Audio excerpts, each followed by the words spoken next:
public health emergency set to expire in May. That's the word from the Biden administration this morning. The FDA, meantime, working to simplify the process of getting fully vaccinated. Yeah, so what does all this mean and how could this affect the daily life for the average American? Our Megan Selensky is joining us live from the Alert Desk this morning to break it all down. Good morning, Megan.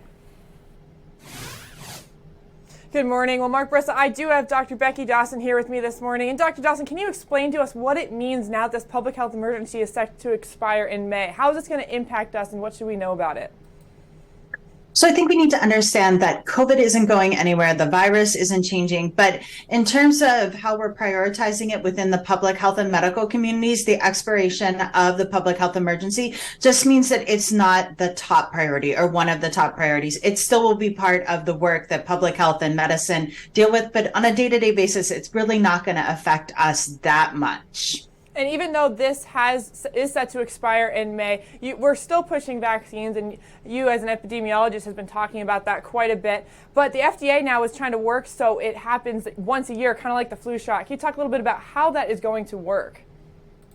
Well, we don't know details yet. Right now, the FDA has discussed it, and it seems that their vaccine advisory committee is supportive of a move towards a single vaccine for COVID, very similar to influenza, that you would be able to get once a year. So there would be no primary series and then booster shots, and then you can get another booster shot. It would just be one shot per year. They're debating whether or not people who are at high risk, so the very young and the very old, might be able to get 2 shots each year, just, again, to prime their immune system.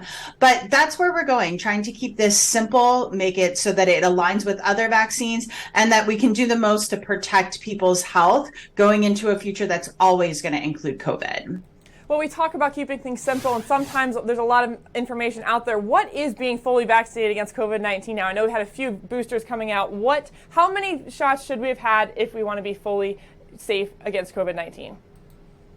Well, this is where it gets complicated. So if you have never had COVID, you really should have the primary series and then a regular booster and then a bivalent booster. And then it gets complicated because, some of us are higher risk. So maybe we had 2 boosters and then the bivalent booster. And some of us have had COVID recently, so can't get the bivalent booster. And so it's really hard without knowing somebody's medical and vaccination history to say, are they fully vaccinated right now? And that's why there's this move to simplify the process. So you'd be fully vaccinated if you've gotten your annual shot.